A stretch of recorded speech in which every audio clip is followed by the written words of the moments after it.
Okay, let's go. Let's go. I still not decided if I'm gonna cuss here or not. Sometimes I do it, but I say like sorry, sorry. So undecided still. Wow, internet is not good. I rewatched um Brazil stream and it was so bad and laggy, but it was out of my hands. I was so ambitious on that day because I wanted to watch both games, and then I realized that I have issues with the traffic, and also I realized that the internet on that night was in general like not good. So whatever. Like if you're gonna rewatch that live when Brazil was playing against Scotland and Morocco was playing with Haiti, you just gotta be very like generous and very like go easy on this.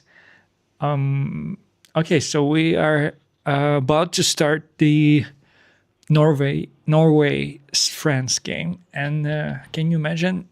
I wanted to preview it as like a Viking versus general. Obviously, the dictator. You know who that is, but Holland is not in the starting 11. Can you imagine that? Apparently, he's gonna be a bench option today. And what's the reason behind that? Hard to say. Are they gonna actually explain it? I don't know. Is he even on a bench? He's not even on a bench. No, he is. Why he's missing the maybe they trying to save him a little bit since like both teams are out of the group from what I understand, first and second place, group I. So maybe there is no urgency, there is no need to risk his health. Maybe he has minor knock or injury or something like this. Who can we watch in this Norway 11? Oscar Bob, maybe City player right there. Let's actually see the club affiliations. So Berg and Yorkan, they played in this Champions League for Bodo Glimt, I think, right? And we have some keeper from a championship, Watford. That club used to be in Premier League. Two players from Portuguese league, from Benfica. And also we have Oscar Bob, who's on loan in Fulham, so he's not in Man City. Okay. And we have a Strand Larson guy from Premier League. He's at Crystal Palace, obviously. And the rest of them, please don't hate on me, but I can barely identify those crests. I think this is some kind of, isn't it like Italian league? This one, I have no idea which league is that. This one, I'm sorry. I have no idea. And of course, let's take a look at the French team. We have Mbappe, the general, up front. Obviously, he's a Real player. We have Desiree Doué on the left, Ousmane Dembele on the right, both PSG players, Elise in the middle. So in the club, Elise actually plays the Dembele position, but in a national team, I'm pretty sure all these players, Doué, Elise, and Dembele, they are interchangeable in terms of position. They don't really have to occupy these exact positions that they marked for them. And obviously Mbappe can be also a little bit deeper and free up space for someone to occupy this upfront position. So it's very fluid for up front, and obviously all of them are elite players, with exception for Doué maybe, because he sometimes is not a starter for PSG. Okay, so then we have Kone and Chouameni in the middle of the park. Chouameni right now seems like he's on the fence. No one knows if he's gonna stay at Real Madrid. Maybe he's gonna switch club this summer. Let's see if he can come to Manchester United. Right now unclear. And Kone, he's from Roma. He's playing in Serie A. We have Theo Hernandez, who's playing for Al Hilal, from what I understand. We have Lacroix, who is a Crystal Palace player. We have two players from Crystal Palace from both teams. We have Upamecano. He's obviously a Bayern center back who actually failed his game against who they were playing against. Bayern. Were they against PSG? If I'm not mistaken. But anyway, he was so slow in that couple of games in Champions League. We have Jules Koundé. He is a right back from Barcelona, and we have Maignan, who is AC Milan goalkeeper. So as you can see, all players European, almost superstars, with exception maybe for Kone, maybe Lacroix, and I would say Upamecano. He's not really a superstar. Theo Hernandez, I think he just decided to go to Saudi, but he was a big player when he was in Europe. Okay, let's see what's happening on the bench for Norway. Already I see a lot of players, at least 3 players who can start. It's Odegaard, it's Holland, and Sander Berge. Sarlot also, these 4 players, they easily could have ended up in starting 11. That's why you can see that Norway are rotating their squad, but France ain't rotating shit. They're just going for it. They have their best players on pitch. No rotation whatsoever. Mbappe is going to be chasing his goals for sure. And let's see what Dembele, Douye, and Olise can show us. And also let's watch closely Chouameni and how he's going to perform in this game, because obviously it's very interesting. He's a potential target for many clubs this summer. Let's see how he's going to perform in this game. And obviously, French manager, condolences. He lost his family member, so he went back to France for funerals. And we have sort of interim, maybe assistant coach, who's today managing the team actually. So yeah, and the game is in Boston, Massachusetts. And let's see how it's going to go. The teams are shaking hands with referees and with each other. And the national anthem's already played, and we are about to start. Holland is very smiley, but he's starting on a bench, like we said already. And French players are introducing their white kit in this game, full white, cream color, I would say, maybe a little bit off-white. And Norway players going to be playing in red shorts. So that's all we know before the game about the lineups and about this kind of like intrigues for this game. We have English and Chinese match officials. Michael Oliver, he's a referee from Premier League, obviously. And also, which was so interesting, that it's a mixed referee team. Really nice kit for Norway. Both teams are represented by Nike, and I love these kits. Norway kit is really cool. I really like it. I really like the cross on the chest. However, the pattern inside the cross, this blue pattern texture, whatever, I don't really like it, to be honest.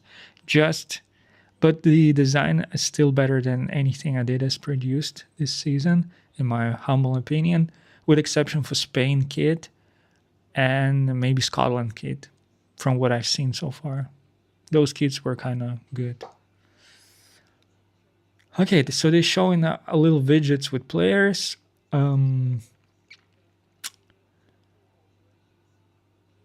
So everyone looks ready.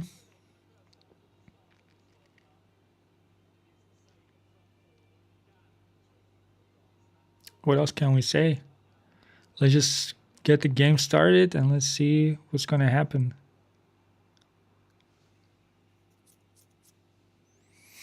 Insane bench for France, of course. They can easily have 2 very competitive teams out of this call-up. Yeah, it's pretty crazy.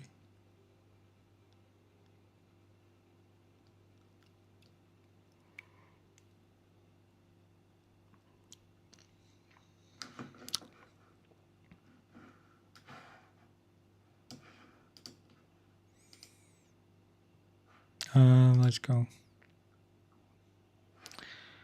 All right, so the teams are in the center of the page. It's hard to say what they're doing exactly. Usually, something like this feels like a kind of sad minute of silence. Maybe it's for a French coach, maybe it is for him.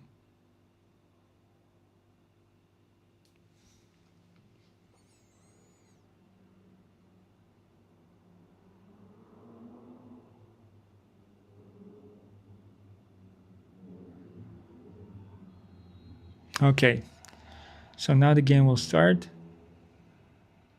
So, what are your predictions? It feels like France with this squad, they should easily deal with this Norway. We will see how capable is the reserve of Norway team, but also let's see what France can show us. These players are insanely on paper. This looks insane. This team, especially this attack. I would say this may be the best attack in the world. That's a crazy statement, but who else do we have? Even Brazil right now, like Rafinha is out. We have Vini Jr., Ryan, Cunha, and Bruno Guimaraes. It's not as good as this and as fluid also as this, because here all these players they can interchange positions easily without deep in quality. That's how good they are. Okay, I have no timer today because it's so like I didn't like this timer. This was so cheap and trashy, and I always like was switching my attention to the scoreboard. So we're gonna use just this today, okay? Like this, just Google stuff official with stats, and I'm gonna be really commenting this game. Okay, so there is a kickoff. I'm a little bit behind this time, but France already on the front foot entered the box, and Mbappe hit the crossbar already. Can you imagine that? That's pretty crazy start. I hope we will see Holland at some point and Mbappe on pitch, both of them, because this sort of like that's what can draw neutrals to this game. Obviously, these are amazing forwards, both of them. Oh, we have another game at the same time happening. Senegal, Iraq also, but obviously here maybe one of teams can take a third position. So basically, in all previous streams, I was saying that third position you're gonna get knocked out. But however, I have new information now, and indeed, this third position can guarantee you also round of 32. But it depends like on goal difference, obviously. So if the team in a group occupies the third position after the end of the group stage, top 8 teams from third positions they can still make it to the round of 32, which is very good because it felt a little bit too harsh. It's like only 2 first teams can go through. Michael Oliver interrupted the play a little bit. I think I'm like 20 seconds behind this timer, unfortunately. But I'm not going to that scoreboard ever again, honestly.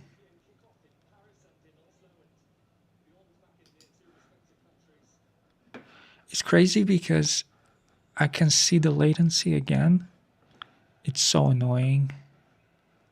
But yeah, I'm going to be closely monitoring this situation with this traffic, with this latency, because it really affects the quality of streams, and I'll try to prevent it at all costs in future. But of course, I think I want to stick to YouTube because I was trying to stream on Twitch also, and I never had those issues on Twitch. But let's see what's ahead in this case, because like again, like it kind of goes like a couple of minutes. It's like a bad delay, and then it fixes itself. It's purely just internet connection, and it's unfortunately really by now it's like out of my hands.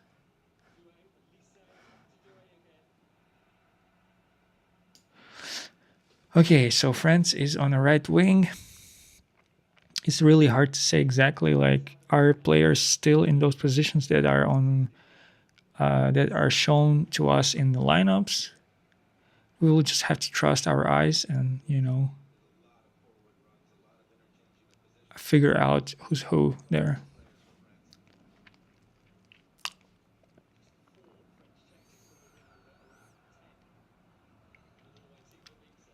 Okay, so on the left wing, I see is Hernandez and it's Duya. Here's Osman Dembele on the right. He's like a right winger, basically. Oh, how easy France are entering the box. It's just insane. And they had to hit another post.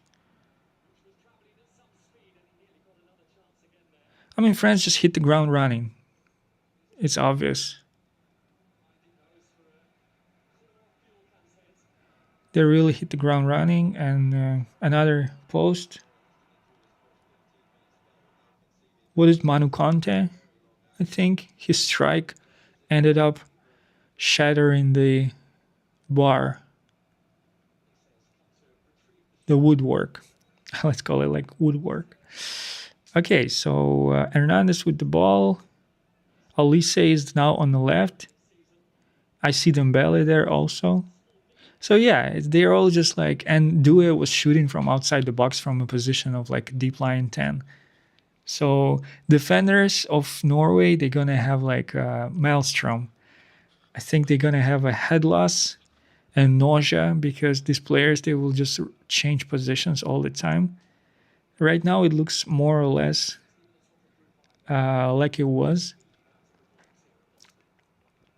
more or less like it's stated. But yeah, let's also see what Norway can actually do. Like they're trying to hit them on a counter, but French players are already coming back in large numbers, and they kind of taking the shape, defensive shape, 4-4-3-3. That's how they kind of right now defending.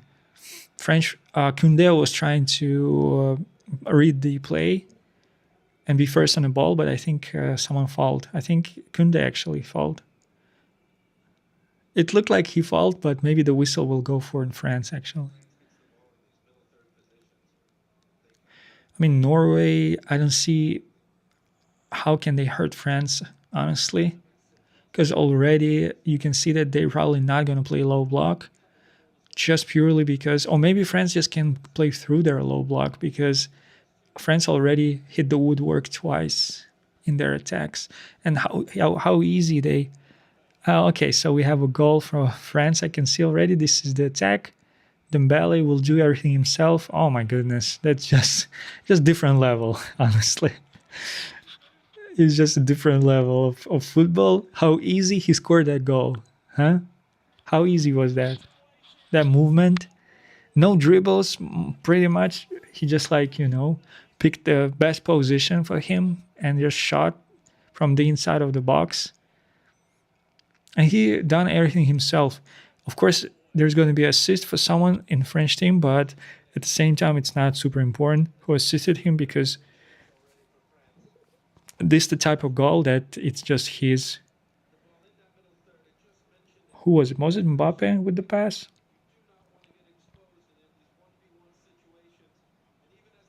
I think so. It's Mbappe. Good pass, by the way. Really good pass, but still, oh, sorry, Dembele. I think he basically it's on him. He got two players in front of him, so they blocked the view for the keeper, and he just put the ball right in between of those players in the corridor. And keeper was just like watching the ball hit the net. That's it. Easy.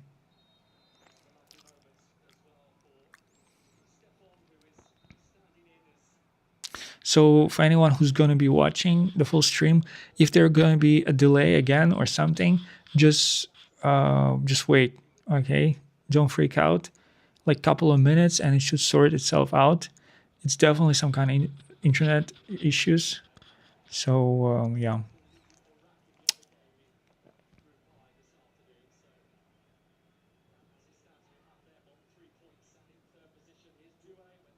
Okay, probably France already have like 4 shots on target. I mean, those would work. strikes. Maybe they will not count as shots on target, but on goal, but still, the accuracy is pretty good for France right now. The conversion, maybe not so well, but so what are you saying to me? Senegal, if they win their game, they can have 6 points just as Norway? Interesting. I think we're going to see it later. We're going to figure out who's actually going through from the second point, from the second position in the group.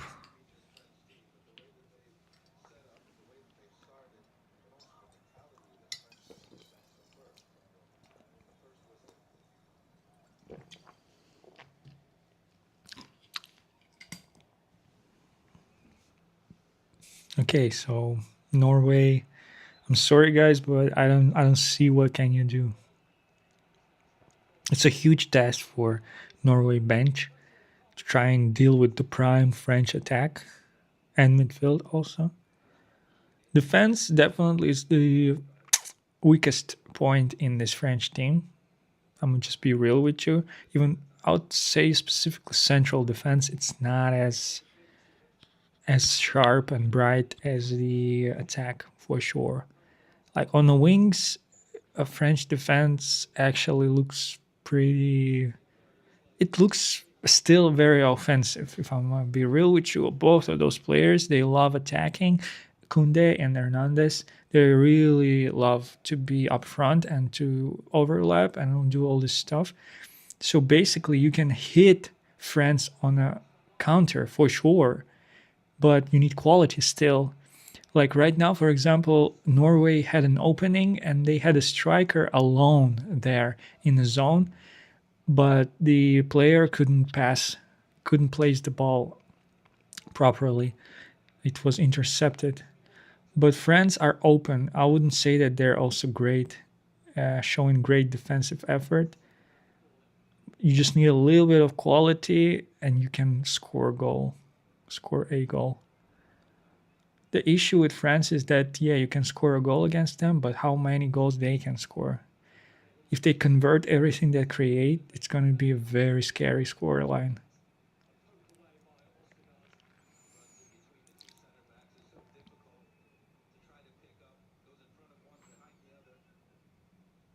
Okay, Kunde, Chouameni with the ball. Just a little pass, and he moved. Actually, he passed the ball and he moved inside the box. So interesting movement by Chouameni. He didn't stay in his position. He moved forward. Okay, so General with the assist already. Let's see if he can score goals today. Because he is basically French best goal scorer of all time, from what I understand. And he can be the best goal scorer in this tournament. However, right now it's obviously Leo Messi with 5 goals, from what I understand. Very impressive for for an Unk.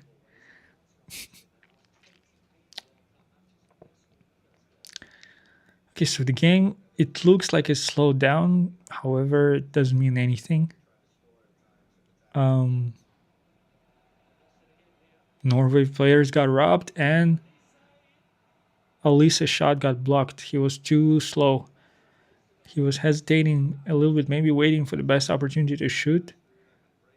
But yeah, it's a very similar situation that happened in the Scotland-Brazil game 2 days ago, I think, when Norway they tried to play out from the back and they lost the ball. They lost the ball, and here there was no whistle, so it was a clean tackle by Chouameni. I think he was the one who stole the ball from a defender. But in the previous game, I'm talking about Scotland Brazil. It was Vinicius Junior actually who robbed a defender. First, it was clean, and then it was actually with a foul, but it was such a minor foul. And yeah, but it looks very similar actually. And we got to say that Brazil definitely, the way they score goals in this generation, in this with this team, it's nothing like they used to play in their golden years. Nothing like that. Absolutely, it's so different. It's more like kind of deserved working goals. Like there is barely any like some kind of lightness or flair to their performances, to their attacks, to their goals. It is all very kind of well deserved, and they work for those goals. Like uh,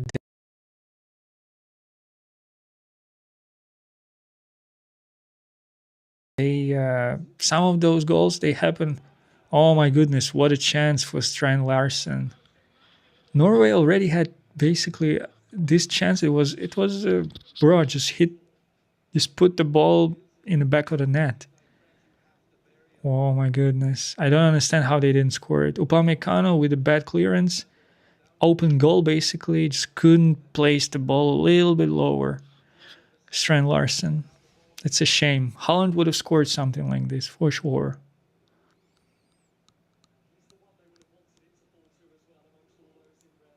I think the game that we deserve in this World Cup, it's Brazil France. It's going to be a very interesting game, especially if it's going to be played within this tournament. The stakes will be higher, and I'm sure both teams will actually put their best foot forward. Unlike the Road to 26 game that happened actually before the World Cup, like a friendly that they played, it was not that. I mean, it didn't feel very competitive in a term that, in a sense that teams, I don't think they left everything on the pitch in terms of effort, energy, performance, etc. But within a tournament, especially in the knockout stage, Brazil against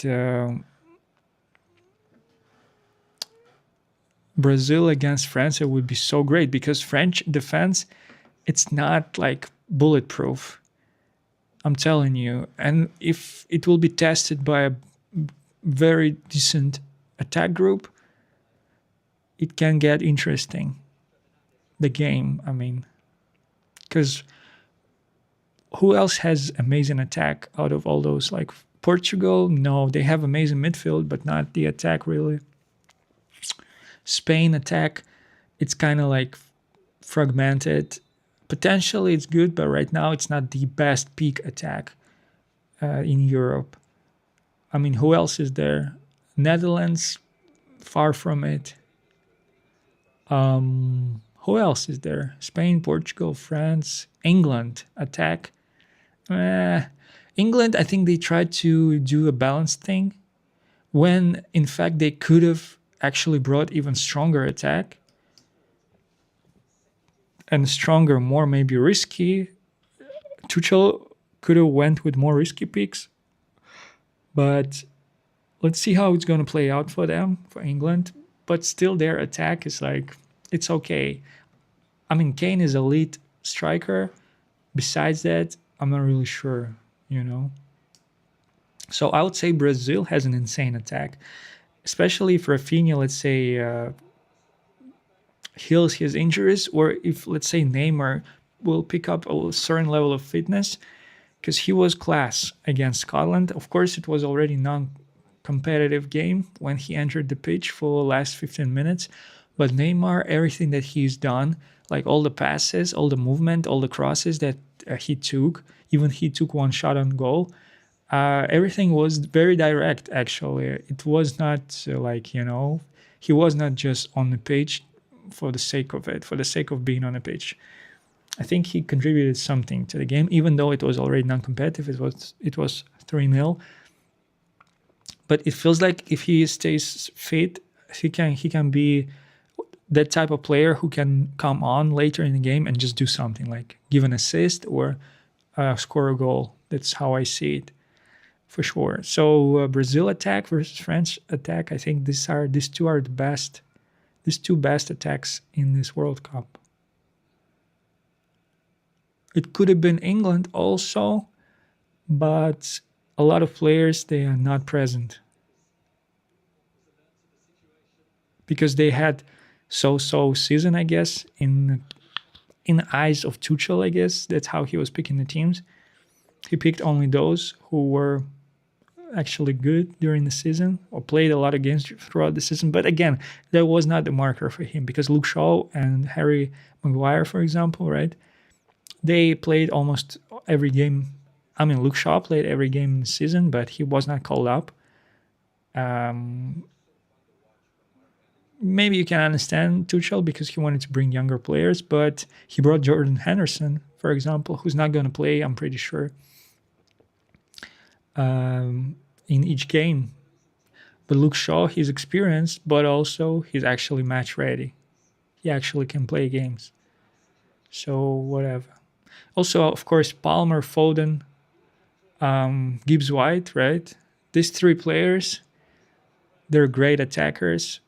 And it feels like their season friends with another goal. We're going to see it right now. Alise on the left. General with 2 assists, probably. Dembele outside the box. How easy Dembele scores goals. That's actually insane. Like the strike is so light, but it's so accurate. And the curl on the ball is just perfect to score. General with 2 assists already. And France, look at this. Okay, this is live win probability. It's not possession. But possession also looks kind of, everything just looks crazy. But again, as soon as I saw the lineups, I was like, come on, Norway, like, what are you guys expecting from this game? What do you want to actually achieve? Because with this squad, come on, look at this squad and in this, it's like, it's night and day. What a strike, Dembele. Crazy. So elegant also, so light. But enough to score.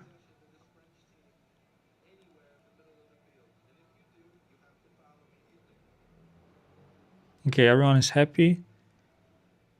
Friends happy.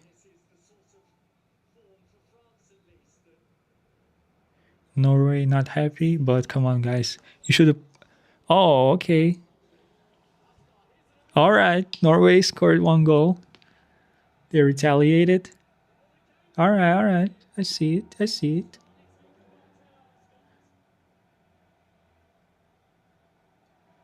Okay, let's keep it up. Let's keep this, momentum going.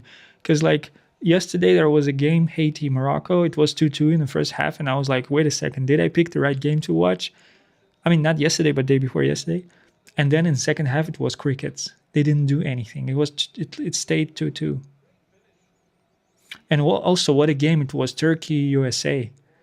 Like, it was so dynamic. And United States started with a goal. And they led, and they were so active and dynamic.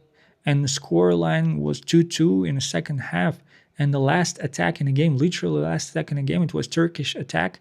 And they managed to score a goal and to win against USA. And it was their last game in this World Cup. So they're going home after this. But imagine like how many shots they took in the first 2 games. It was something like 60 shots, I think, they took, and nothing, like no goals. And in that last game, I think the conversion rate was really good for Turkey. And also they won against USA and went home, which is like, it's like a good aftertaste. And the USA, they were kind of like, you could feel that they didn't want to lose. They were like in bad spirits after the game. But oh well. I don't know what Turkey was doing in this tournament. It was appalling performance from them. But still, they won at least 1 game. And it's not just a game, it's a game against the home team, against the hosts. So I think it's a pretty good feeling, probably. They flew back to Istanbul with a good mood, I think.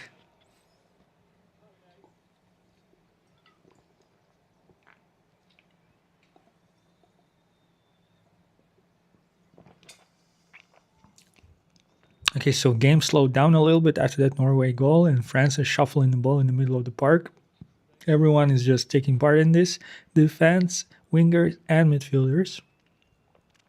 Alice on the right wing.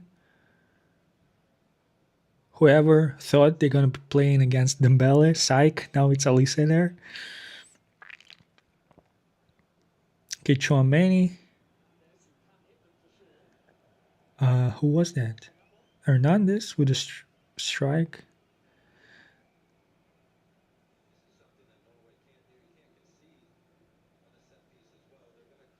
Yeah.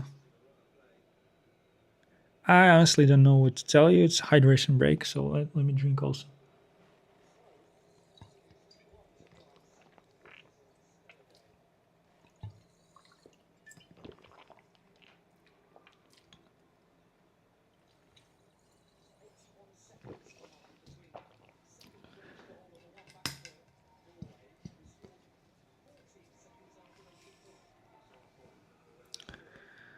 Okay.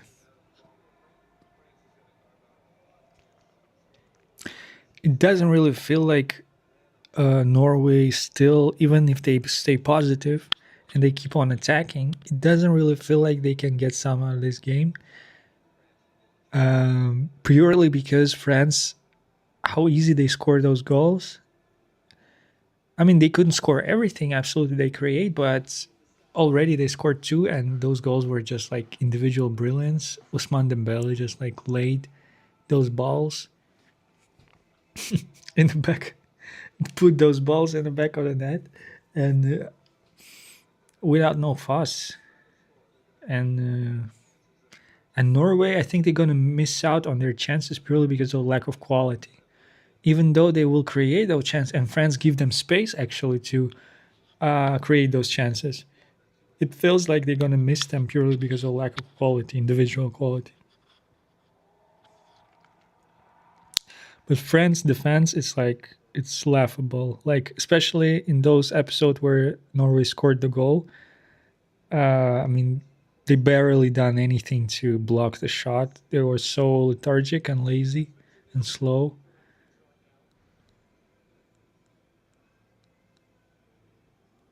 I mean, it's clear that France already solved their sort of like this puzzle of making it out of the group. It's not a question for them anymore.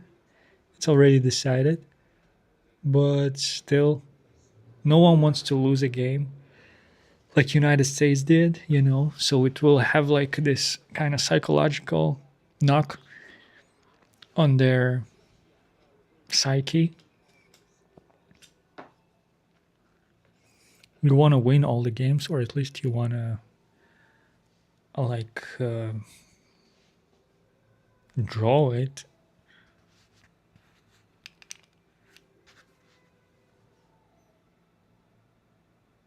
Okay, let's restart the game. French kid is not actually like off white. It looks like a light green or something. It's a very strange color, honestly, because it does make any sense with French colors because it's like blue, white, and red, but it's kind of greenish. The kid is like has this green kind of like color, pastel color, whatever. But this preset that Nike has for this World Cup, that Brazil English kids and French kids, they have the same preset. It's this type of like kind of woven color that they have, like a vintage sort of look. It's better than what Adidas has, and especially better than what Puma has.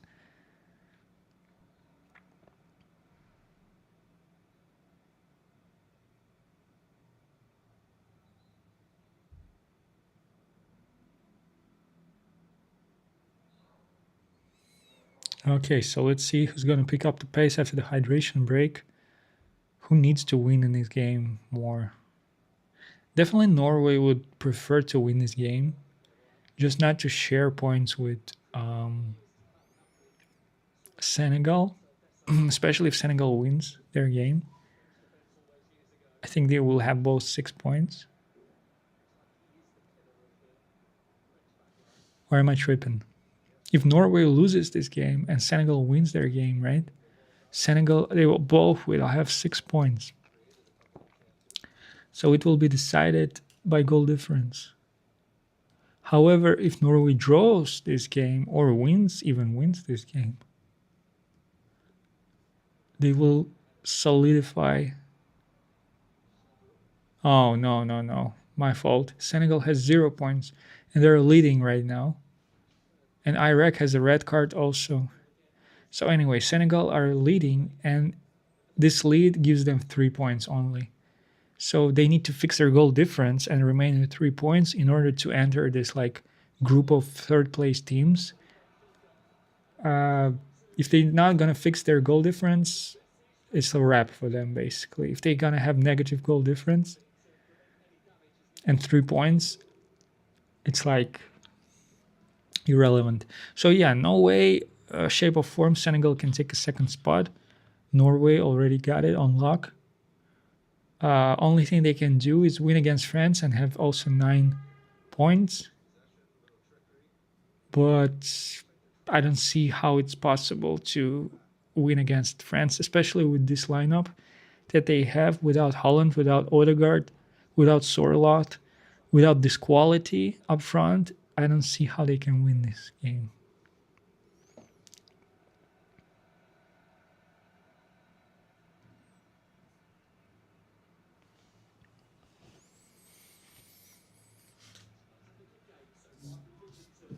When it's going to be Uruguay Spain, something tells me it's going to be like super early today, like tomorrow. I mean, Uruguay Spain. Yeah, it's 4 a.m. But what this game actually like? What's at stake there? World Cup Group H. It's a little off top from our game because nothing really is happening. It's just 1-2 for now. World Cup Group H. Or is it Group I? No, it's Group H. Okay, so let's see. Spain has 4 points. Uruguay has 2 points. So Spain, Uruguay, if they play against each other, right? And Uruguay, let's say, wins against Spain, they will have 5 points and Spain will have 4. And then let's say Cape Verde wins against Saudi Arabia and they can have 5 points. Actually, Cape Verde can have 5 points and Uruguay can have 5 points. So Spain needs to win low-key or draw at least this game to really have the playoffs on lock. They better win this game or draw against Uruguay. But they're gonna play in Guadalajara also in Mexico. So yeah, it's gonna be a beautiful stadium, I'm sure. And Cape Verde, Saudi Arabia will play in Houston, Texas.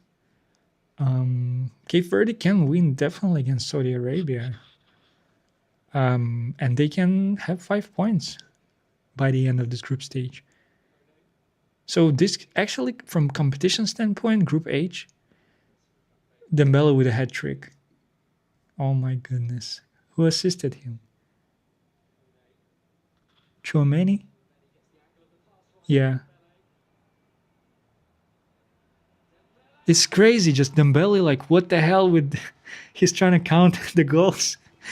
Like, it's actually crazy, I'm telling you. How the hell everything that he touches becomes a goal?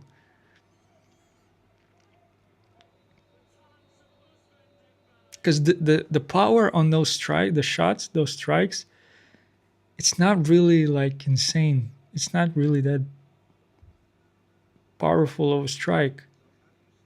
But the placement, probably the accuracy, the placement, and the touch itself, and also he shoots like there are always defenders in front of him when he shoots, and I think pretty sure they're blocking the view for the goalkeeper.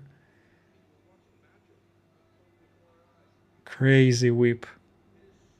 So easy also, like it looks so easy. It looks confusing because like keeper should have saved at least 2 of those strikes. It's crazy, really. Chouameni with assist.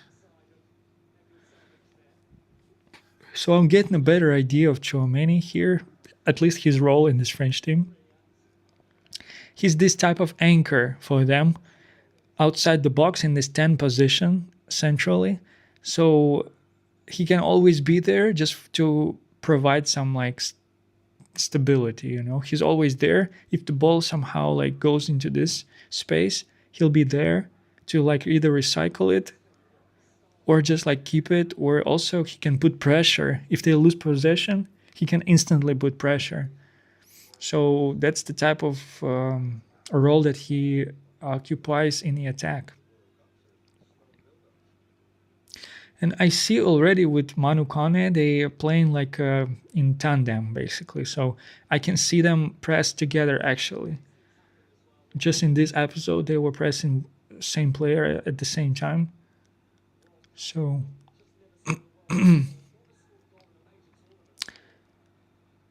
it's crazy, but Dembele scored goals on 7th and then on 20th minute.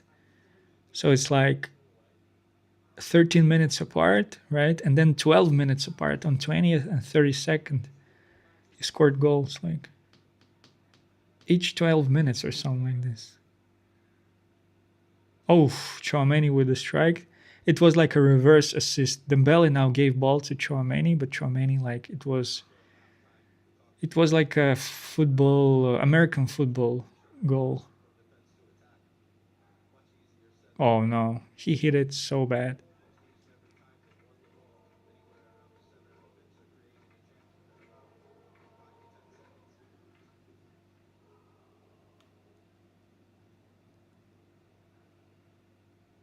So what's the logic behind this lineup, Norway lineup? Holland said in the interview before, after the second game, in the group stage, he said like, he was asked like, what do you think about France? Like your next game is against France. And he said, well, we're probably going to lose. He was like kind of joking, but also kind of serious. And as you can see, the coach of Norway, he didn't even put those top players in the lineup. They're playing without them with this rotational squad. Maybe they just knew they have nothing to gain from this game. So they just kind of like gave it away already. Maybe that was the logic. But on paper, it seems like it's a reasonable thing to do, actually. However, when you think about it, uh, like we were talking about this psychological kind of like link between games, or like this kind of momentum that you're trying to build, right? In the World Cup. So you're trying to like actually give amazing performances, and the better you perform, and like the more consecutive you do that, the better you kind of feel psychologically, more confident you feel, and you can actually like start stronger. Each next game you can start even stronger because the momentum keeps building for you. So when you're trying to play this kind of mind games, also in club football, coaches sometimes they also trying to do that. Maybe not mind games, but they trying to be like smart, you know, like, oh, so the next game is like we have nothing to gain in this game. Like if we lose, it's no problem. So let me play just like youth or rotation squad, and the main guys they will rest. But let's say you put this rotation players, squad players in a lineup, you lose this game, and next game you feel already kind of like you feel kind of down psychologically because you lost that game. It's like from one point you're kind of saving the stamina and health of your main stars, let's say, but from the other point you're gonna lose the game and psychologically you feel worse. So and momentum is so important. Like it's so important to build this momentum. It's like in any type of sport actually. Like and so let's see how it's going to play out for Norway, because maybe they can just shift, you know, from this loss. Maybe they already kind of erased this game from their memory while they're playing it. Like they don't really care about the result at all. But like I said, already based not just on my ideas, but based on experience and what I saw with my eyes in this game, French defense, it's, you know, it's playable. You can score against that defense for sure. So with better talent, you shouldn't have problem with this.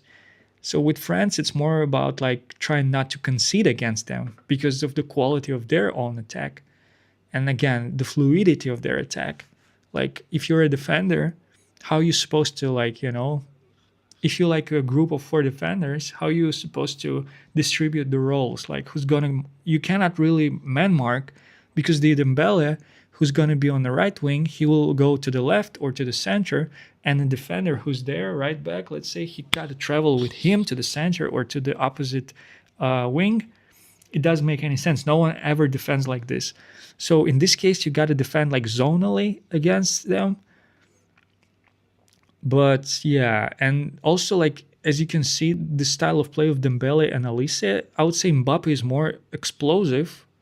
Douye and Mbappe, they're more explosive players.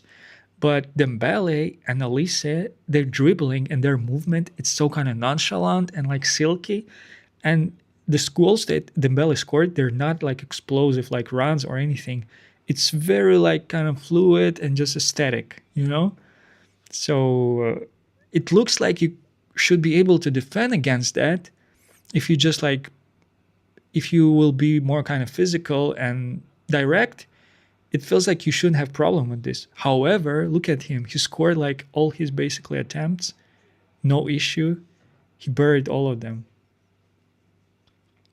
It's so frustrating because let me tell you where I'm coming from. The most football that I watch is Premier League. It's English Premier League.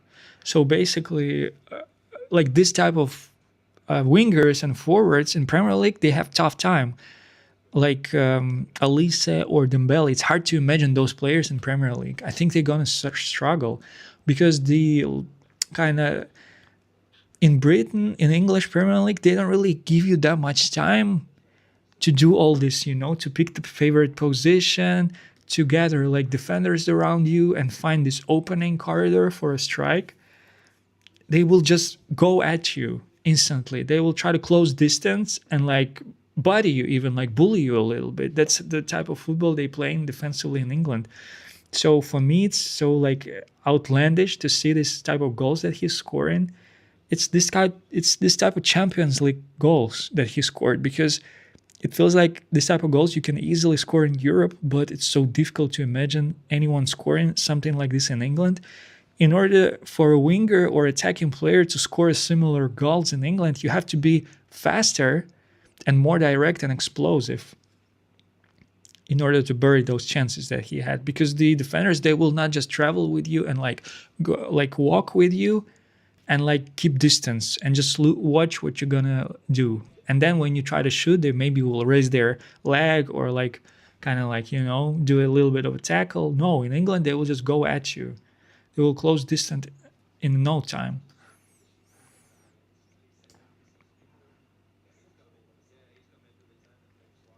And France also defensively, they were opening so much space there. And like I said already, like 3 times, the better talent, let's say, but technically more gifted players, they would have punished France already.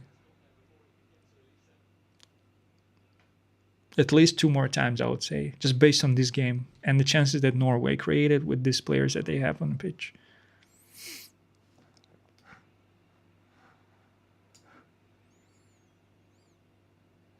Okay, so it's it's a penalty. No. Okay, so France keep playing this. Sorry, Norway, they keep risking, and I honestly, I think I need to. I think I know where this trend came from, this playing out from the back trend, and it actually like it's like a virus, because I haven't seen anything good done by using this element of a build up, because they always, it seems like teams who are trying to play out from the back, they always lack confidence and they're risking so much all the time. Like again, we saw something that should have been like a penalty or a goal for France, because Norway were sloppy. They were trying to play out from the back with the keeper and they got pressed, and Alice, I think it was, he was so close to winning a penalty. Like, why they doing this? I have no idea why Norway would do that, and any other team, to be honest.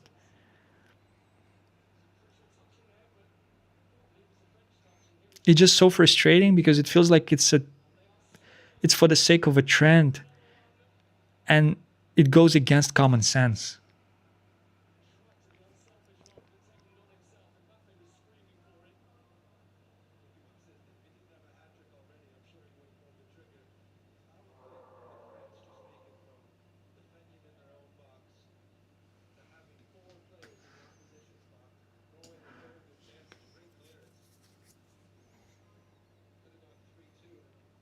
I mean, set pieces, Norway.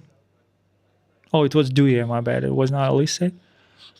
But yeah, it was close to a penalty. Like one little hesitation, one little mistake from a keeper, and it's a penalty. And like you could have just done a goal kick, and this danger would be alleviated like instantly.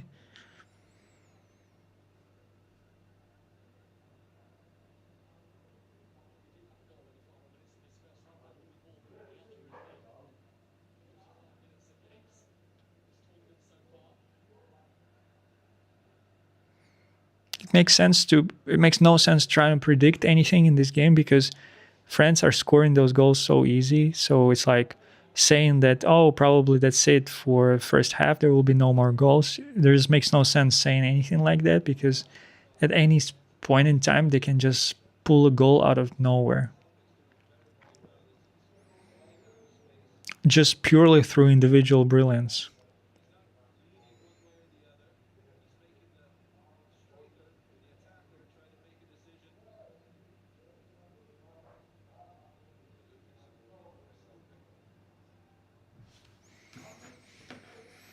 Yeah.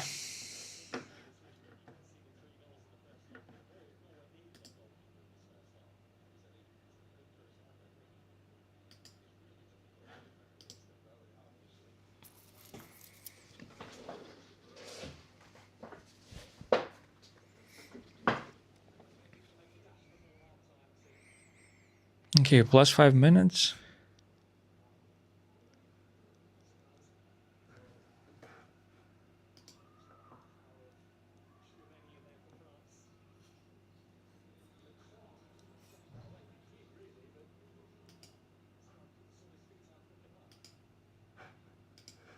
Okay, let's show the score.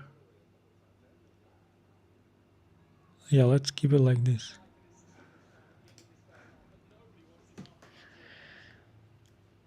No, it's time to chill, I think. Like the commentator is saying that no one wants it to stop, but I think it's time to chill a little bit.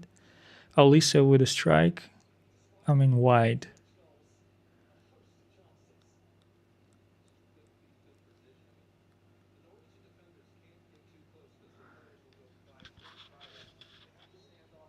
It really feels like France, even though they're winning, it doesn't feel like they're using even like 70% of their like potential, attacking potential. Maybe actually they don't even know how to use the full potential because why you would do that because it's enough just how it is, meaning like all those amazing players, they don't really have to like sort of how to say do this one twos or use their imagination, find those passes. They can just rely on their own movement, dribbling technique, and strike and skill, shooting skills. And that's pretty much it. And that's enough.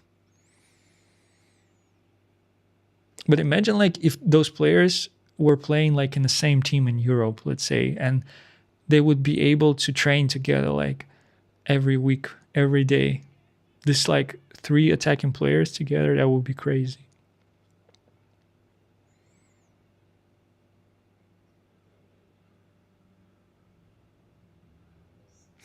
Also, like, what's up with this like idea that Mbappe is like a?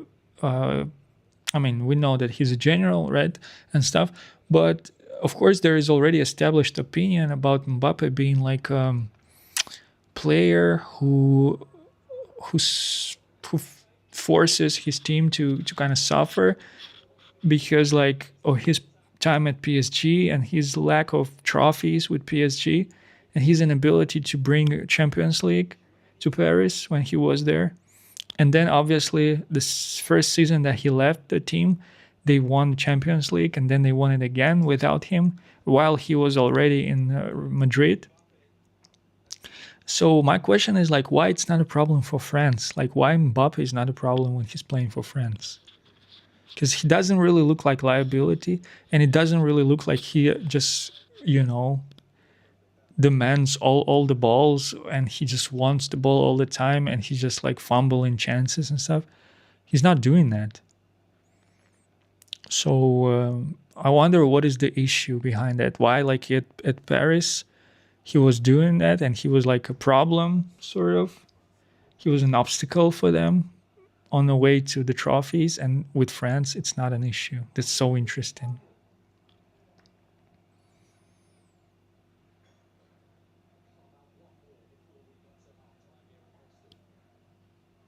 Very interesting also to see how Mbappe will look in Madrid when Jose will be there already coaching. This is very interesting to see what type of football they're gonna play and what type of rapport they will build with Mbappe. Like, because Jose, he's a character himself.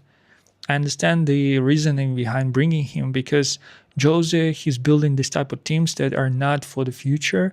He wants to win here and now. Like that's how he plays with his teams, and the type of football that the type of mentality that he's gonna install. It's always like this us against the world, Loki, like this siege mentality.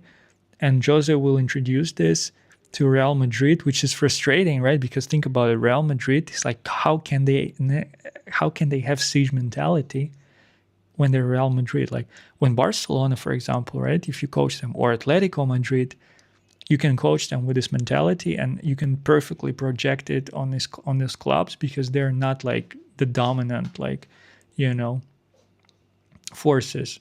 Even though they're strong, very strong, and even though Barca got the La Liga, right? Obviously, but still, it's going to be interesting how it's going to implement this kind of like not underdog, but this sort of like mentality, like we have to like defend because everyone is against us. Obviously, he was already at Real Madrid before that when there was Ronaldo there. They won something, I'm sure, but they haven't won the Champions League. I think they just won the La Liga against Pep's Barcelona, and that's about it. But still, it will be interesting to see how Real is gonna look like. Okay, I'm gonna change the scene to this, and I want to see what's happening on YouTube. Also, I really have to somehow manage the situation with chat because I don't really see. I mean, right now maybe it's not necessary, but later it will be important to see what people are commenting. And there are ways to bring this chat to the OBS layout, but so far I don't really know how to do that. By the way, if you haven't seen the video on Anderson that I done, check it out. It's not super informative. However, I kind of introduced some ideas there, and I would love to kind of, you know, to have a kind of open conversation about certain things that I mentioned there, because the ceiling for the transfer prices for the transfers for English players after this Elliot Anderson deal, I think they will go up. I already said it. I'm not sure it's going to affect foreign players to the same extent, but definitely I can see like Alex Scott or Adam Wharton or like other English players go up in price because of that. Because it's like a new record basically. It's the same thing that happened with Jack Grealish and Declan Rice. With those players, it's like the clubs are overpaying. I mean, clubs who are selling, you can understand their motivation because they just want to have the most money, the most profit from their asset. However, the prices get inflated, and yeah, so. But also, it's so complicated because, like, I really understand this position. It's very logical and very, very rational position, trying not to overpay for the talent. However, if the market in this condition already, and you are a little bit on a timer, sort of, it's not like you have to be desperado mode and just like, you know, panic and just buy anyone and everyone for the money that the club is asking. But sometimes if you see like this player and you know absolutely that he's on your radar, right? And you kind of scouted the player and the assets of the player completely, I mean, align with what you're trying to build, right? It's a great addition to your tactical kind of like blueprint. You have to just go and buy this player. I'm sorry to say that, but you don't know. Of course, you can find an alternative somewhere, etc. And people already were saying, like even like prominent like journalists like Andy Mitten and etc. They were saying, you know what, we found Dorgu somewhere, right? We found like Le Mans like in the Belgian league, and look at them, they're like amazing.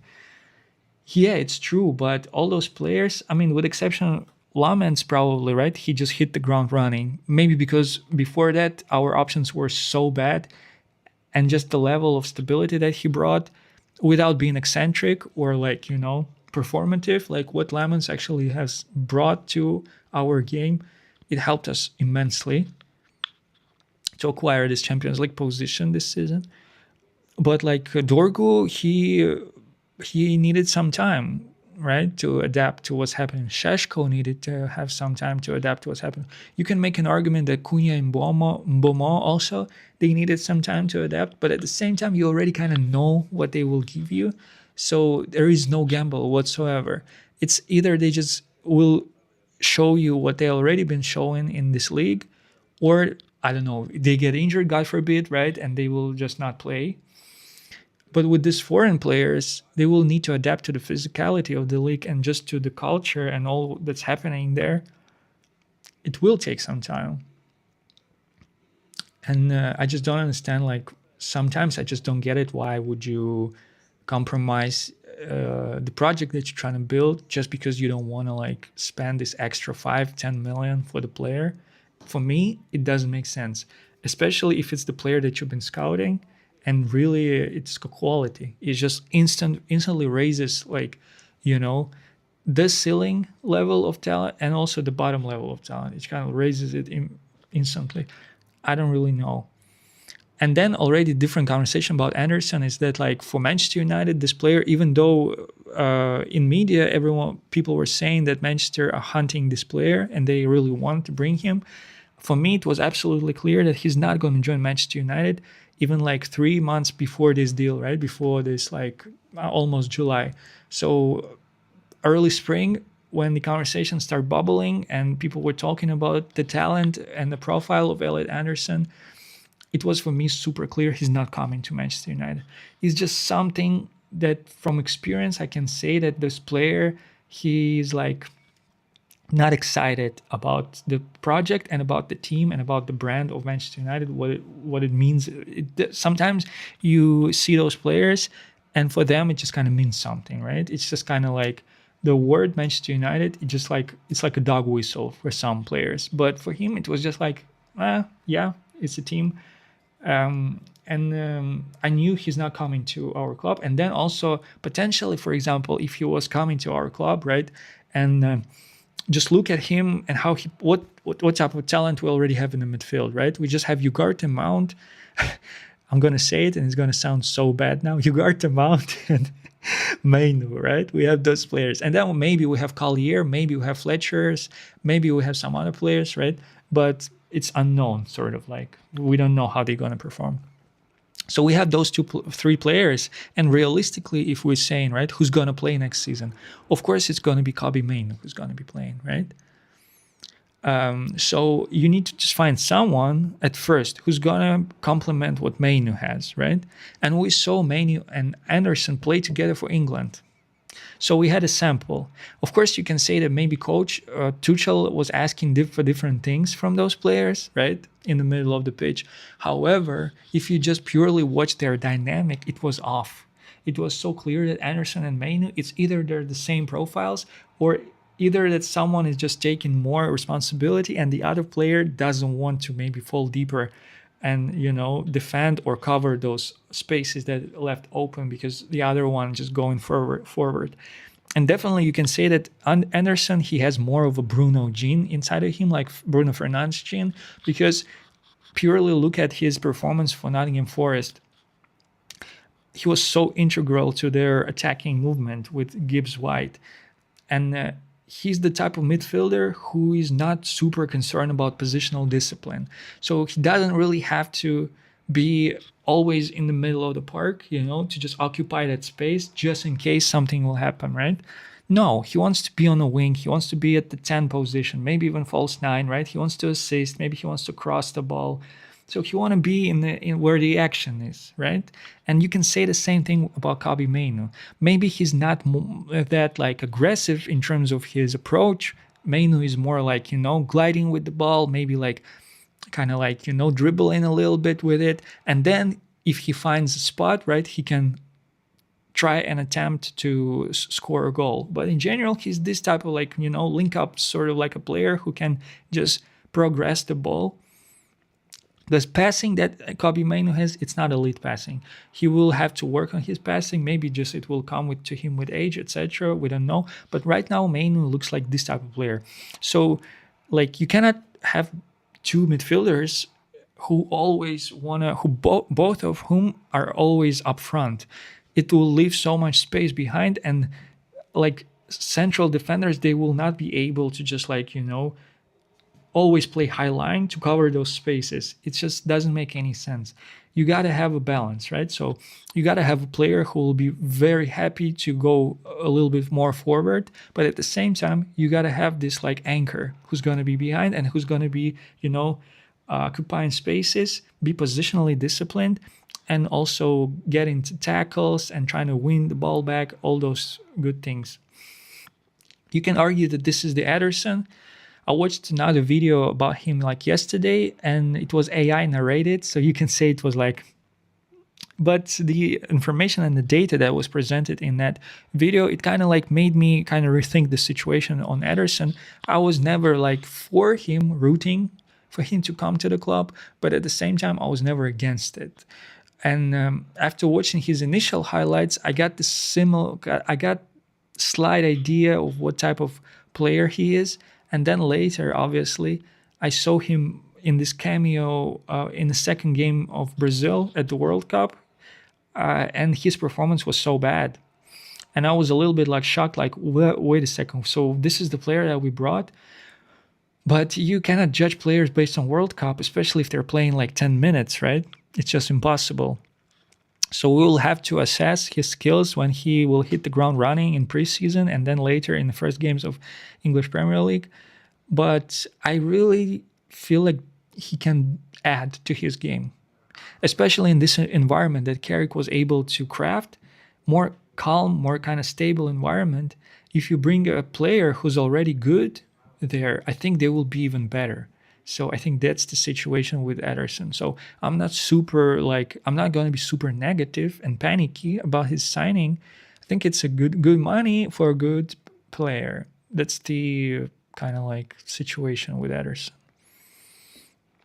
And with Anderson, I never really felt like he's coming our way, like if I'm being honest with you. And judging by his performance, I don't think we're at that stage financially and in terms of ambition that we can have, like, for example, Kobe Mainu playing with another midfielder, right? And then you have another squad, basically another 11, where you have Anderson who's playing with another midfielder. I think it's like a bit of a luxury right now. We cannot afford that. So in this case, Anderson is like, we don't really it's not what we need like desperately, So, but City, I understand this signing from their perspective. They found like maybe the best, arguably, I mean, based on the last season, maybe it's the best talent, especially in terms of hype and quality. And also the fact that he's super young. So, and they went for this player. It's so obvious. It's just classic City, sort of, if that makes sense.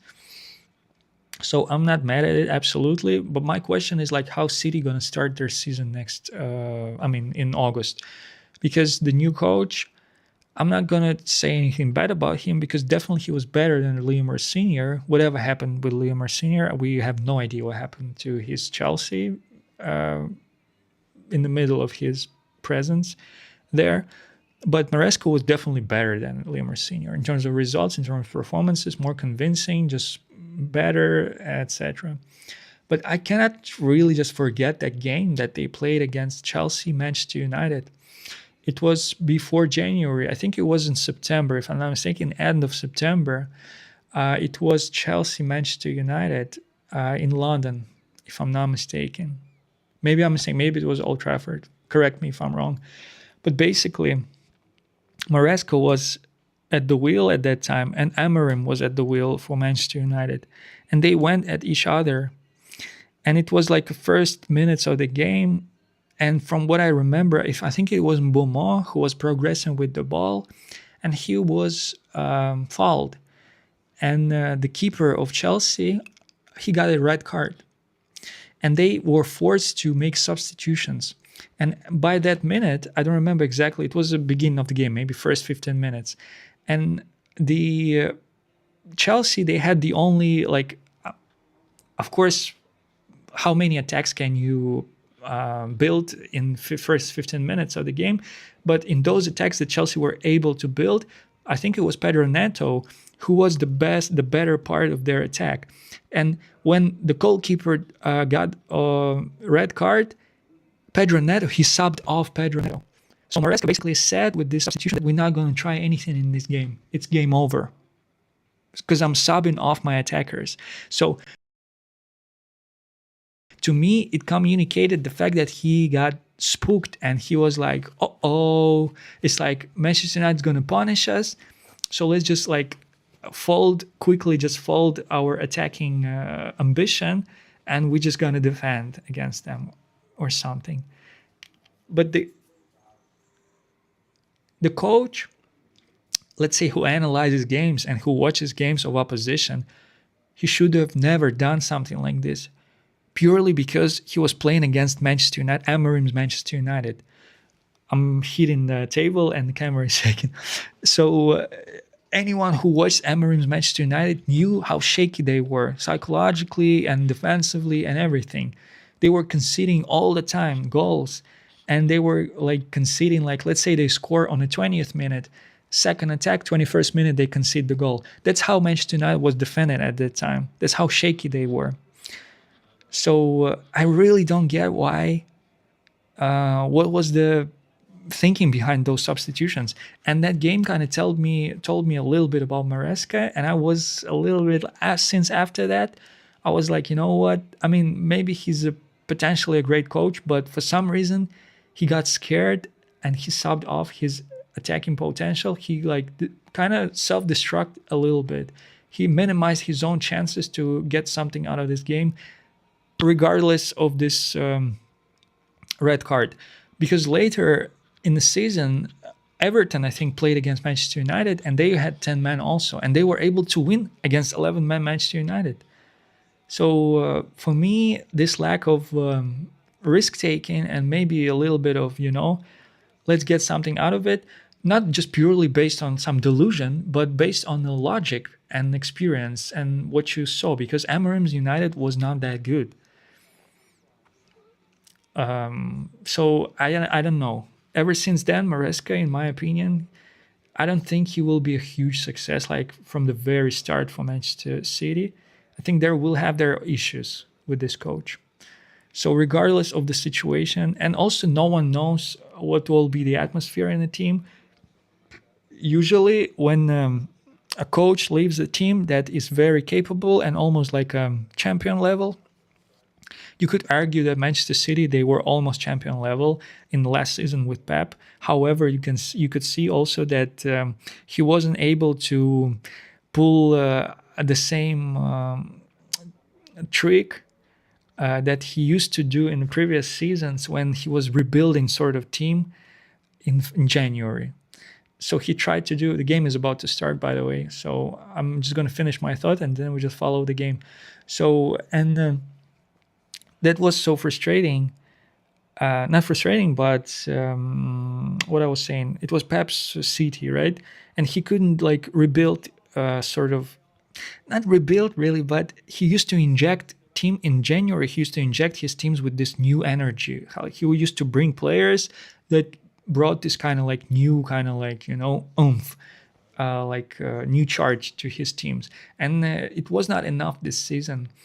And I remember those games when they won against Arsenal. It was like League Cup, I think they won against them, and then it was a Premier League game against Arsenal, and they also won. But after that, they crumbled, and I don't know what exactly happened. But Doku was the only player in those games who was able to take responsibility and try to like create something. That's how they avoided the loss of points against Everton. I think on away game it was in Liverpool. So yeah, and also their defense, City defense, in these crucial moments, they crumbled because that game against Everton, it was so weird. If you remember the same season, there was a game Liverpool-Manchester United at Old Trafford, I think, where Manchester United, they were comfortably leading after the first half, and then the second half started, and they conceded 2 goals, I think, and they had to start everything from the scratch. They won that game. Kobe Mainu scored. It was 3-2, I think. But the kind of scenario of the game, right, when the team is leading comfortably and then they just like give it away themselves. It's not like the other team comes at them and they were able to kind of show this brilliant football and just win the game. It was just the team that is leading, they just fumbled or just relaxed a bit too much, and they brought this other team back in the game. And the same thing happened at that game where City was playing Everton away. And I was so frustrated because everyone was like praising Husanov throughout the season. They were saying how bright this young player is, etc. Just like Nico O'Reilly also is and was. And in that game, something happened between Tarkovsky and Husanov in the first half. It was like this exchange of words, and you could feel like it's as if almost Tarkovsky, he got inside of the head of Husanov, and something happened to him. And in the second half, defense of City just fell apart, and they let Everton back into the game. So why I'm telling you this? To say that City in their this season, last season, they were not performing on the champion level. That's why Arsenal were able to win this title, I'm pretty sure. And to summarize, when Maresca comes to this team, he's not coming to the team. It's a penalty for Norway. He's not coming to this team like Slot came to Liverpool, right? Where he was able to win in his first season. And that's why he prolonged his stay at the club, even though he deserved the sack much earlier. I think this, with City, it will be similar situation in terms of Maresca will not come to a squad to a team that won the title. It will be a troubled team with maybe some chinks in the armor. And his job will be just to build on top of that. And there are no guarantees that it will be enough for him, that he has enough actually in store to win, to hit the ground running and just win that title in the first year. So these are my doubts with City. And how Anderson fits in this dynamic, we will see, obviously, because they have a lot of other midfielders and they have a lot of those purchases that they made, which are like a little bit like reindeers, for example. Like, what the hell is up with this player? Is he going to be a starter for City? Is he a squad player? Like, why haven't we seen him more? All those questions are like still there. City have, I wouldn't say inflated squad, but they have a lot of players there, which are like, it's not clear like what will be their future and how they will be used. It feels like Norway didn't score this penalty because the scoreline didn't change. The scoreboard hasn't changed here. It feels like they didn't score it yet. They missed the penalty. Yeah. Wow, Strand Larsen. I'm telling you, if Haaland was taking this penalty, he would have scored it. But for some reason, Haaland is not in the game. I don't know why. It's like Haaland said, we're probably going to lose to France, and he's not playing, and they're losing. But if Sarlat and Haaland and Odegaard were on the pitch, I'm sure the score would be different. Because France in defense, they're shaky as hell.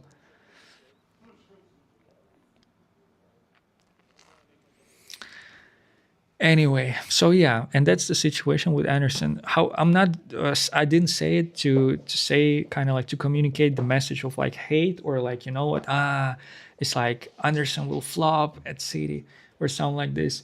Not at all. I'm just saying that he's not coming to the team where everything is pitch perfect and it's everything is sound, solid, and they're just gonna win easily the title. It can happen, but it's not a given. That's what I'm trying to say. If anyone, Arsenal has more chances to win another title, especially after those links to Bruno Guimaraes appeared. And I gotta tell you, Bruno Guimaraes, when I was scouting him, so in my first podcast, I think Lux Ball, you can see like all over the place. I was talking about transfers and I was talking about transfer targets of Manchester United. So basically, I just wrote down all the names and I watched their highlights, right? So, and I watched Bruno Guimaraes at Newcastle, and I remember him when we were playing Newcastle and I was watching him play. He always was this like kind of player who was riling up the teammates, and he was like, you know, kind of like this kind of driver, emotional, kind of giving emotional charges to the team.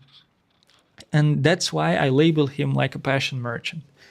But I really haven't seen any of his skills or assists or goals. Of course, in highlights, I saw it, but in real time, when he was playing, I haven't seen it. And I got to tell you, when I was watching this Brazil team, I mean, obviously, Vini got man of the match in all of those games. But if you watch back those games, I mean, Cunha, obviously, he was great also. Rafinha injured, but Bruno Guimaraes, actually, in all of those games, I really liked his performance because I would actually like kind of how to say, not explain, but describe his performance as more of a like low key force in this team, Brazil team, that actually is super useful, but maybe overlooked.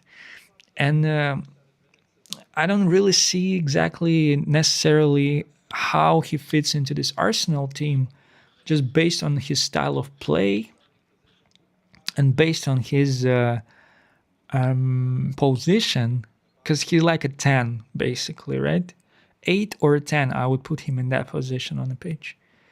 And who you have there in Arsenal? You have like Luis Skelly, Zubimendi, Odegaard, Eze, and then you have Bruno Guimaraes. But if you look at all those players that I listed, Bruno Guimaraes will be even a standout because character-wise, he's a leader. I mean, he's this type of leader that maybe you don't have these players at Arsenal right now, which sounds crazy. But Arsenal, they have a really different type of leadership in their team, which is, for me, it's foreign. I don't really understand their ethos of Arsenal. Like, what is their core, like, something at this club? I really don't get it. And the leadership that they have right now, the captains that they have in Odegaard and Saka, I'm looking at these players and, like, they don't strike me as like leaders who can just like, you know, rile up teammates and just tell them we're winning this game and just really win the game. They don't strike me as those players. They're a little bit like too polite, too timid. They're too like not soft, but I don't know how to explain it. They're too almost like not closed, but shy, sort of. I don't know how to explain this. Like they're nice, sort of like they're nice guys, sort of. It feels like even Declan Rice has more fire in him, sort of, you know, even though he's not a captain. But like watching him for England, for example, in a game against Ghana, where everything went against English plans, you could see that some players were starting losing patience. First it was Rice, then it was Bellingham, then it was Kane. And when certain players they let the emotion show in those type of moments, what does it communicate? It tells you that they care about the outcome, right? Which means that they're really invested, which means that they're kind of like feel like it's not just the team winning. I'm losing. It's not just we are losing, right? Or we're drawing the game or we're not showing enough. It means that I'm responsible for this, right? So they kind of like in their heads, they almost like put an equal sign between themselves and a team and a nation and a nation actually, right? Which is a little bit already kind of too much, but that's how it feels. That's why the frustration comes. That's why the emotion comes out. And it feels like at Arsenal, they don't really have those players at the moment. And it feels like they're not even trying to cultivate this type of energy in the club because it's very like PC. Arsenal is very PC club. It's maybe the most PC club in the league, if that makes sense. Yeah, they have quality and they won the title, but they don't have enough fire in them. That's how it feels like, you know. And bringing Bruno Guimaraes, to be honest, from this perspective, it makes perfect sense because he can be that force for them. But this type of signing, it feels like it's a misprofile because if they bring this type of player, it almost feels like he will be a disruptor to the ecosystem that they have already installed there. And this ecosystem is like standing on those pillars, like kind of this weird PC energy, this weird like forced optimism, this like kind of borderline delusion or something like this. So it doesn't really necessarily. It's a perfect match in my opinion. I would, if I were working with Arsenal, I would suggest them to sign a player like this actually because it's something different that can be very good for them. But it feels like it goes against certain like values of Arsenal. So maybe they will not bring this player. I don't know. Okay, so this is turning into like an English Premier League podcast by this point. So let's chill out a little bit. But I'm only like letting my thoughts roam purely based on the fact that Norway are not showing us any urgency. Like it feels like they already kind of like after, especially after the penalty they couldn't score. It just shows you how this guy Strand Larson, right? This guy from Crystal Palace, he was not able to convert two clear chances. First, it was first half where it was like open goal, but he just overhit it, and then the penalty. Haaland scored both of those chances, and it could be 3-3 right now. So it's very funny that Haaland said they're going to lose, then he was on the bench and they're actually losing because if he was on pitch, it feels like Norway had more chances, would have had more chances.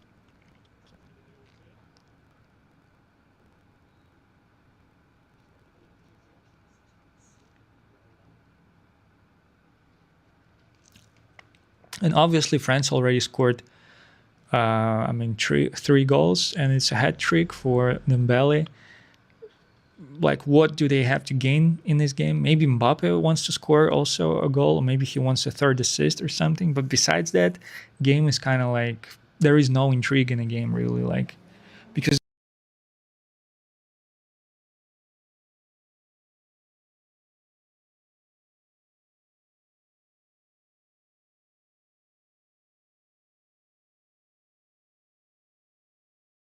as you can see, Norway, it feels like they're not gonna score, unfortunately, because they can if they bring different players from the bench, but they don't want to do that, which tells me that maybe they are comfortable losing that game, which is weird, like I told you before, because it builds like a negative momentum or it builds a positive momentum of wins.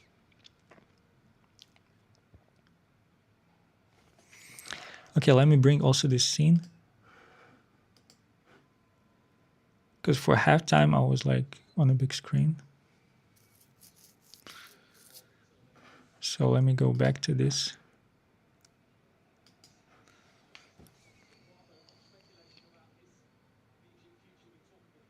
I was talking so much. I need my mouth to dry. I need to drink something. So wait a second. I'm gonna mute my mic and I'm gonna be back like in 1 minute.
Okay, I'm back.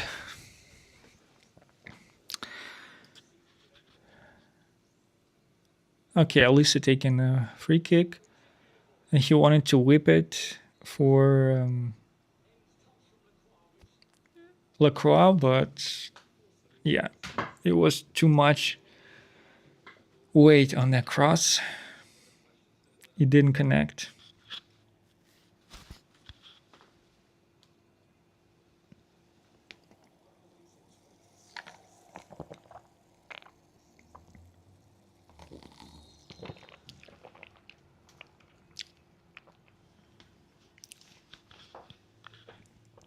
Oscar Bob. Oh my goodness, he nutmegged Hernandez. Good skill by Oscar Bob.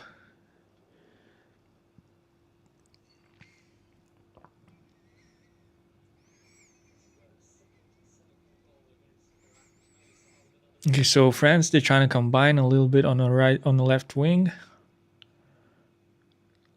Doué, Hernandez, Mbappe, I think they were trying to like do this kind of moving triangle. Didn't really lead to anything. Oh my god, Doué tried to do the rainbow, Neymar's rainbow dribble. And he lost the ball. I mean, I commend his sort of like confidence, but come on, bro. You are not Neymar. Even though you have the same hairstyle, you are not Neymar. We saw Neymar 2 days ago for Brazil, and he didn't look bad. I'm telling you, he played like 10 minutes, but still he was direct. He was positive, and I mean the way he moves, like with the ball, it's like it's just a different. It's just he's different.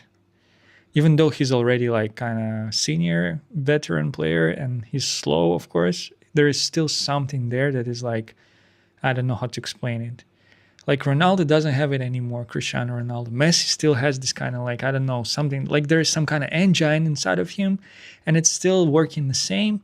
However, like the limbs maybe are not that sharp, that fast like as they used to be, but there's still this engine that like moves his body and he moves still the same way. It's like Ronaldinho when he was moving, right? Like the way he was dribbling, he was like kind of like it's like he's running in this direction, but it feels like his body is going to the different like he's dancing while running or something like this. I don't know how to explain it. And with Messi, his dribbling is not the same, but it's sort of like it has this own kind of like style, but it still feels like this same engine is like running inside of him, and he's like doing all this kind of like his body kind of moves very I don't know, not aesthetically, but kind of like just it's very fluid. And with Neymar, it's also kind of the same thing a little bit. Even though also his style of play was very dependent on his physical, on his fitness, and obviously he had his better years when he was younger and sharper and faster because it's a part of his game and a part of his dribbling also is to move with the ball and to chase the ball, just like Cristiano Ronaldo does or Mbappe or some other players.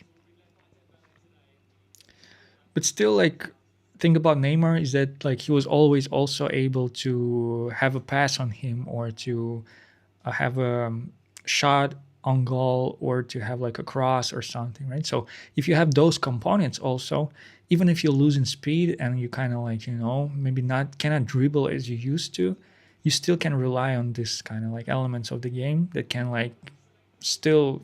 I mean, there is quality there. You can argue that with Neymar, he has still more fuel in a tank compared to Ronaldo, for example, because Ronaldo, he looked absolutely knackered in the end of that game. Two substitutions for France. Alice is off. Barcola and Turkey are on. Can you imagine again, like Dembele and Alice, he's subbing them off, and he's able to bring Barcola, which is okay. Barcola, can you have your opinion on this player? Maybe he's not like top player yet. Maybe he's also speed merchant a little bit, but the Turkey, if you have Barcola and Turkey, it's like don't worry if you have Barcola and he can only run because you have Turkey. and this player is great.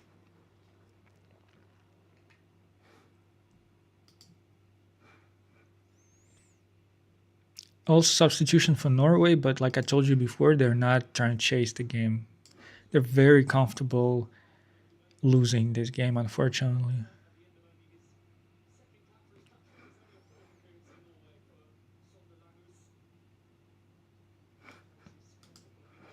We still might see more goals, but yeah. There is no attacking intent from Norway whatsoever.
Okay, not much is happening in the game, so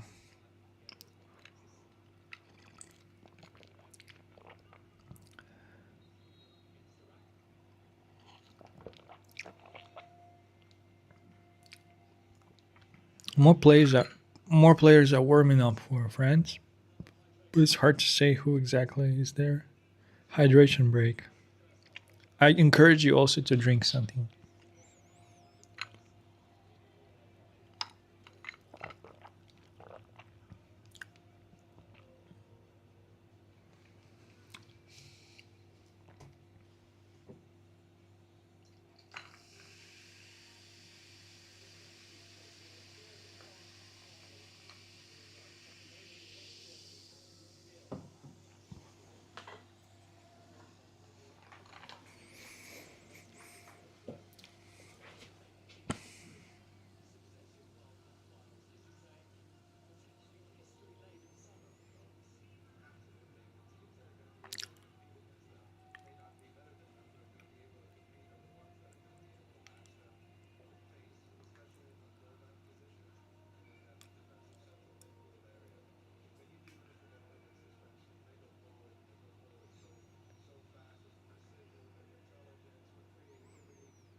This Norway player, Berg, I think his name is. This player, Patrick Berg.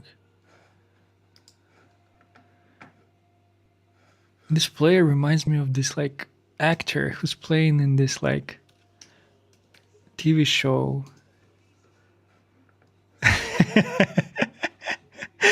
That's the same guy, right? Look at this.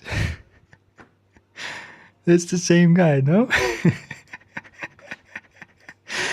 Oh my god, that's how exciting the game is, you know? We just kind of like we discovering the hidden agendas, the alter egos of these players. What's happening in Senegal? With Senegal, let's say. Senegal.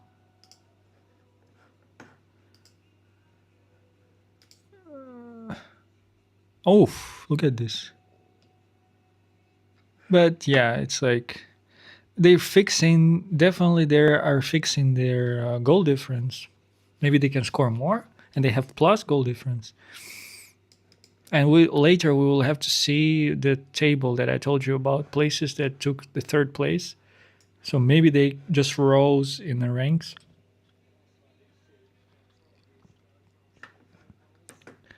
We'll see that later. Okay, now let's go back to this game.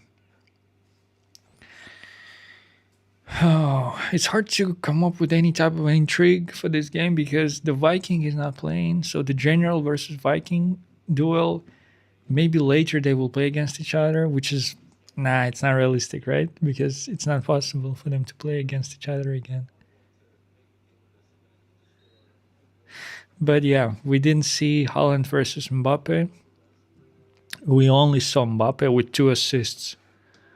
Can you imagine that? Look at this. It's a good rating. And Chouameni, by the way, also with assist and with a fairly good rating. I think this type of rating dictated by the fact that he didn't really make any mistakes. He was pretty solid in his performance. He didn't do anything rash, sorry, not rashy, but like Rashford. He didn't do anything rash. He was very like calm and poised, which is good actually. That's a good profile. But Dembele, look at Dembele rating. 3 goals, 9.1. That's crazy. Isn't it the best rating so far in the World Cup? Maybe Messi had the same rating where he scored 3.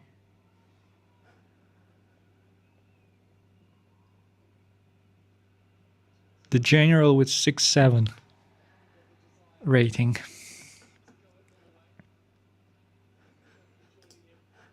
No, let's keep it on performance. Like this.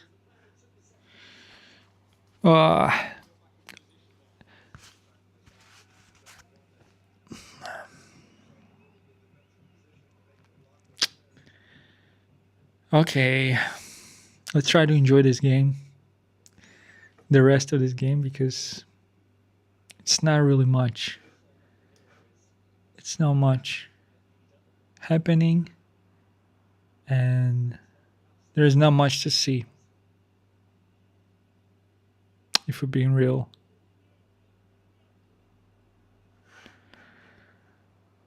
It's not super exciting anymore.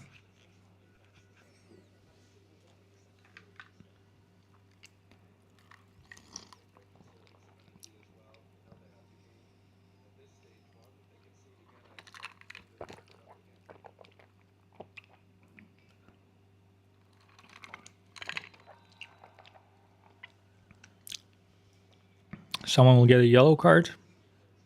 Michael Oliver with a yellow card for Chouameni, I think. It's the first foul by Chouameni.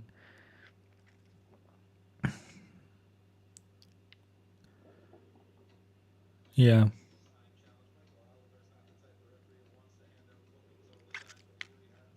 Not really a nasty challenge, I think. Both of them, they were trying to be first on the ball.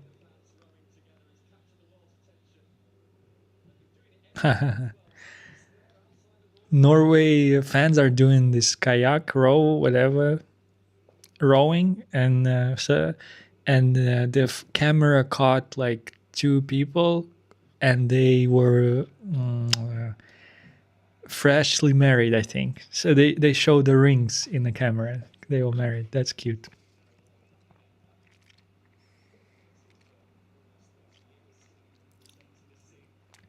But like Norway fans, you see, it's like they don't care. The team is losing 1-3 to France. Holland told them, you know what, we're gonna lose, and it feels like they were like, yeah, we're gonna lose, so let's just enjoy the game still. So it's like, it's not like they're like crashing out. They just keep on rowing, low key. Like Norway, if they will introduce maybe like some kind of star defender or a couple of star players like Odegaard and like Holland, this team can be even more competitive in my opinion. Because it feels like I don't know how to explain it, but obviously it's because of Holland, but it feels like they're kind of like not force in Europe, but I don't know how to explain it, what I'm trying to say exactly. Maybe they have a potential to improve and to be like, to play like maybe in quarterfinals, semifinals of at least Euros, for example, next Euros. It feels like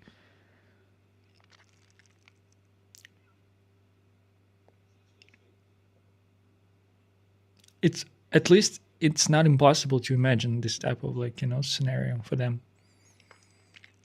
Okay, Senegal scored fourth goal, so they have plus one goal difference now.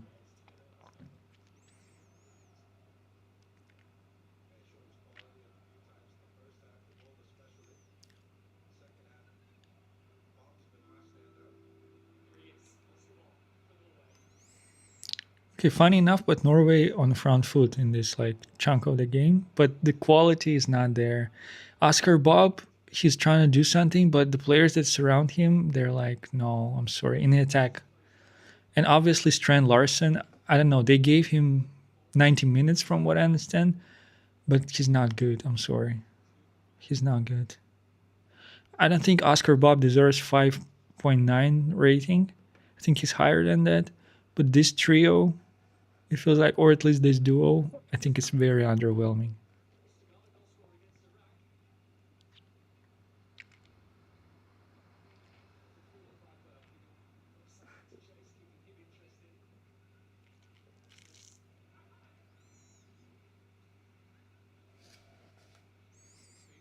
Minan saved the penalty and still 5.7. That's crazy. Very harsh.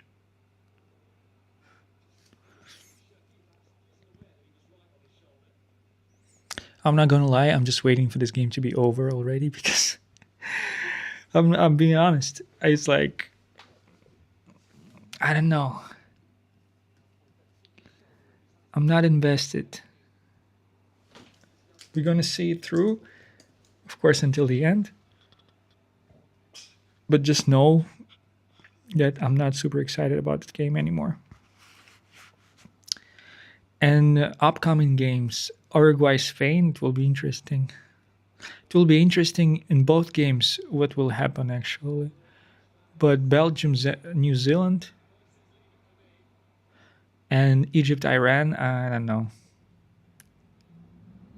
I don't, but then we have Panama, England. I already scheduled. You've probably seen it. I'm going to watch this game. And Colombia, Portugal. All will happen actually Saturday night, which is good because Sunday it will be football free, I guess. Yeah. Oh, yes, so good. No, there will be some. Oh, there will be a first game of round of 32. South Africa, Canada. Oh, no, I'm not watching that. But Brazil, Japan. Yeah, it's interesting. Because these teams already played each other on the way to a World Cup, I think. And Japan, if I'm not mistaken, they won, right? So that's going to be interesting because it's a different motivation now. Different things are at stake. Netherlands, Morocco, interesting pair also. But it's Monday, Tuesday right there. So USA, Bosnia, Herzegovina. Wow. Just like the hosts of a tournament, they got this first game that they will beat them, of course. They will beat Bosnia and they will be in the next round. Do we need the United States in the next round?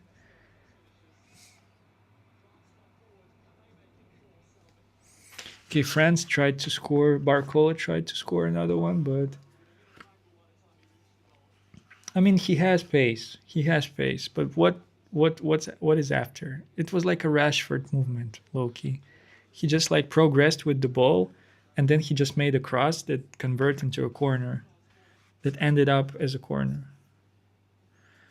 And I don't know about this. Is it really dangerous? Was it dangerous? I'm skeptical. Maybe I'm being negative about Barcola.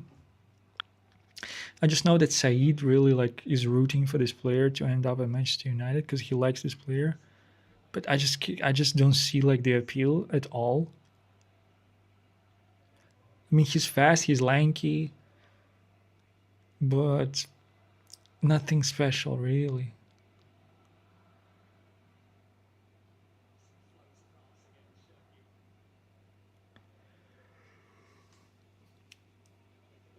Sharky lost the ball on the right wing.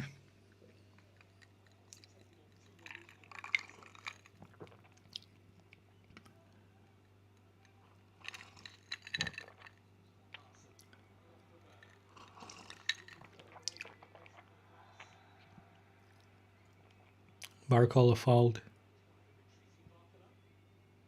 against Oscar Bob.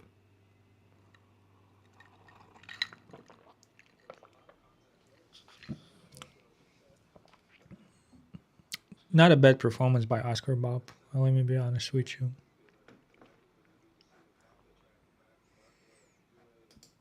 I don't know exactly how he's doing at Fulham, even though I'm watching Premier League. But I'm pretty sure it's a loan from City. I can see why they loaned him out, let's say. But he's an outstanding player in this Norway squad. He's a standout player for sure. If you, again, like, if you put Oscar Bob on the left, then let's say you put Sarlath on the left. But Sarlath, you don't really like, if you're not going to use him in the center, you don't need them, low key. That type of player he is. He should be a 9, I think. He shouldn't be like on a wing or somewhere. It does make sense. This type of player. So let him be like a option. If you need two forwards, you bring Sarlath and Holland together, right? So I would go like ideal squad for Norway. I would definitely keep Oscar Bob on the wing. Obviously, Strand Larsen, I'll replace him with Holland. Behind Holland, there should be Odegaard. It's not even a question. And who else can we bring there? Sander Birch. I would say two players here in the midfield. Why not? Put two players here, Sander Birch and Odegaard. Sander Birch, let him be like a 6. Odegaard, let him be 8/10. And what else do we have? Who else do we have? Let's, again, let me do this. You see a lot of players from Bodo Glimt.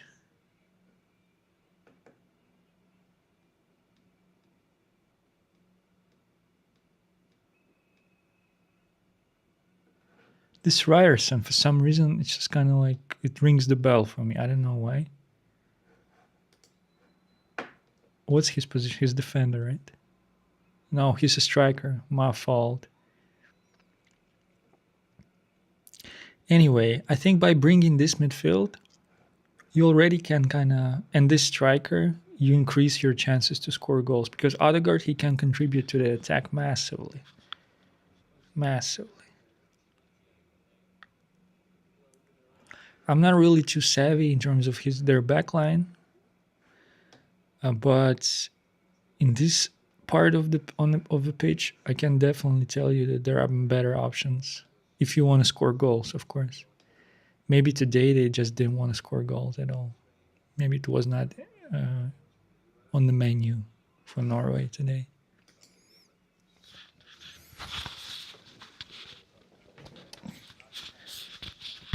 Okay, Gusto and Konate are about to enter the pitch.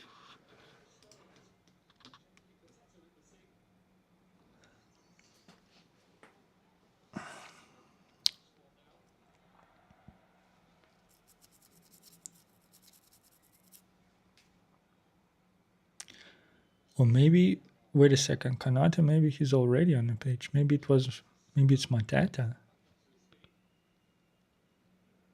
Maybe I'm tweaking. Oh, we'll see.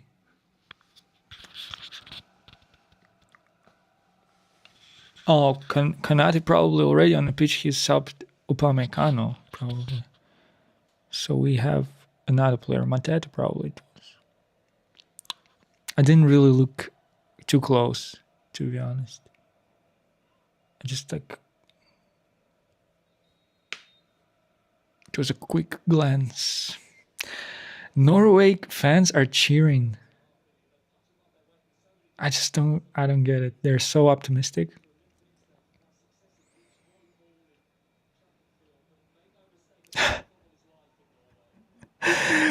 General is leaving the pitch. Kunde is also leaving the pitch.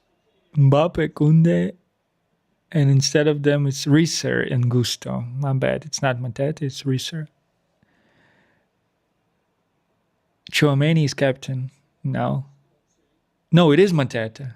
Oh my goodness. Phew, I was confused a little bit. It is Matete. So I, I'm sure it's going to be a meme again. In real time, I just saw something that will be a meme tomorrow. I'm sure. So I saw this like reel. It was Mbappe testing the pitch before the game, and he was like stomping his feet on the grass, and he was calling this like guys who have this like kind of like hose or something, and they like put them through the grass or something like this. They scrub the grass with those like things, and he was showing them the spots on the pitch where they need to go, like where they need to actually to mow it, or like not mow it but hoe it or something like this. And obviously people were like laughing because he's like a general, he's like a dictator.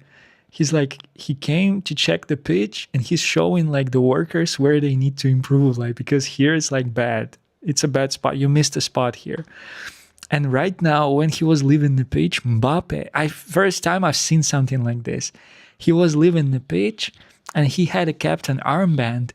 And instead of running up to a player who's supposed to be a captain after him, he gave the armband to a referee. He gave his armband to Michael Oliver and told Michael Oliver, give it to Chouameni.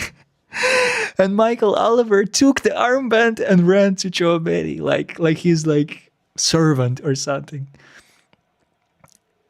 The power of Mbappe is insane. Like his like aura of this general something. I don't know what happened to this guy after his move to Real Madrid. It's not the same guy. It's not the same player. It's a total different animal now. Because I'm watching football like almost every week, besides like summer, obviously, when it's a break in European football. And I haven't seen anything like that. Like when the player is leaving the pitch and he's giving the armband not to a teammate, but to a referee, and telling the referee, go and give it to Chouameni, go and give it to that player. That's crazy. He's really a dictator. Everyone is listening to him. Like even the referees, they're neutral. They're supposed to be like neutral, but they're like, oh yes, Killian, yes, General. What the fuck is that? That's so crazy.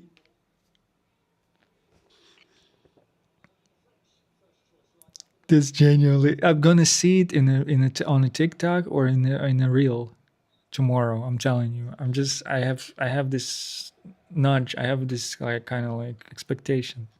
I have a feeling.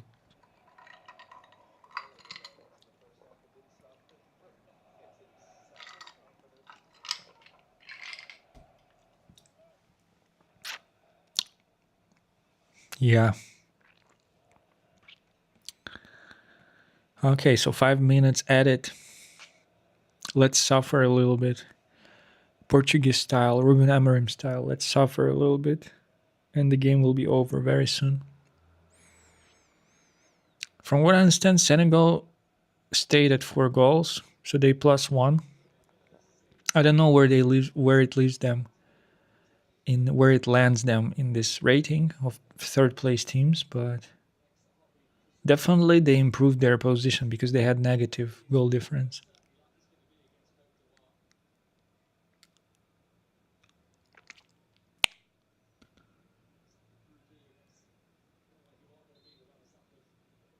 I think commentators already know who the team's going to be playing in round of 32. They say Cote d'Ivoire.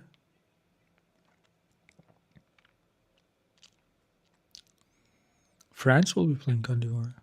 They already played them before the tournament, and Cote d'Ivoire actually won. Amad Diallo scored the winning goal.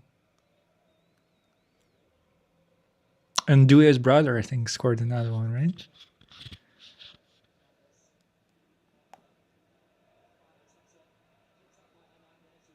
Oh, for Hernandez with a strike. Wide. Not good.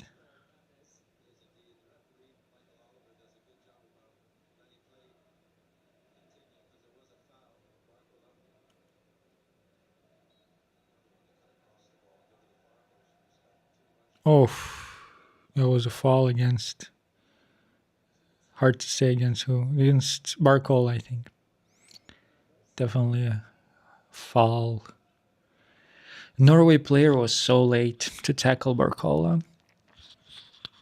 He just chopped him, basically. I don't think it was a yellow, but it was a foul.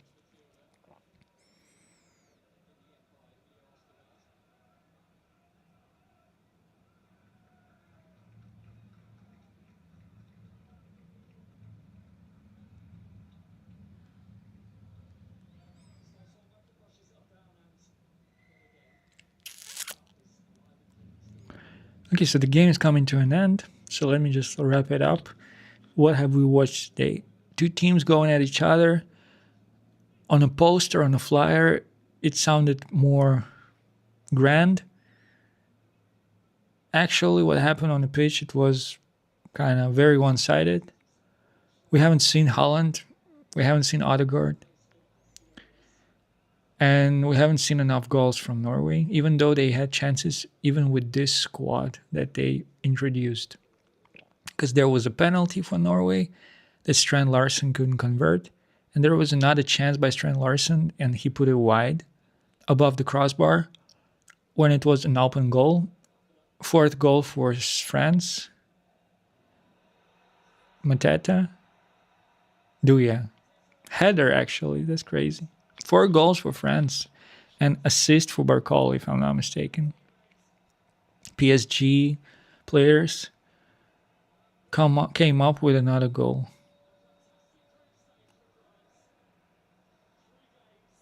I don't know what to tell. 4 goals for France.